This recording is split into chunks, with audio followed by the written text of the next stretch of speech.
আসসালামু আলাইকুম, welcome to Faiza mom USA. আশা করি সবাই ভালো আছেন। আল্লাহর রহমতে আমরাও ভালো আছি। আজকে গাছ থেকে লাউ পেড়ে এটা আজকে আমি নিজের হাতে রান্না করব। নিজে পেড়ে নিজে রান্না করব। আর কি সাথে রান্না করি অবশ্যই আপনাদের সাথে শেয়ার করব। আজকে দুপুরের ছোট্ট ব্লগটি অবশ্যই আপনাদের ভালো লাগবে। তো ফার্স্টে একটা বড় লাউ পেড়েছি, তারপরে এখানে গাছে অনেক সুন্দর সুন্দর টমেটো পেকে রয়েছে, টমেটোগুলো আমি উঠিয়ে নিতেছি। আর যারা আমাদের পেজে নতুন অবশ্যই পেজটি ফলো করে অবশ্যই শেয়ার করে দিবেন। আর এই যে মিষ্টি কুমড়ার ফুলগুলো পেড়ে নিয়েছি, এগুলো আজকে ডিম দিয়ে ভাজি করব। মিষ্টি কুমড়ার ফুলটা ডিম দিয়ে সুন্দর করে আমি ভাজি করব। এই যে এদিকে সবগুলো সবজি সুন্দর করে ধুয়ে নিয়েছি। এখানে মিষ্টি কুমড়ার পাতা কেটে নিয়েছি ভাজি করার জন্য, লাউ সুন্দর করে কেটে ধুয়ে রেডি করে নিয়েছি। তো আজকে দুপুরের এগুলোই ছিল আমাদের।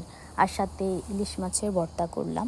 তো এই দুপুরের খাওয়াটা অনেক বেশি ভালো হয়েছে। কেমন লাগলো এই ভিডিওটি অবশ্যই কমেন্ট করে জানাবেন।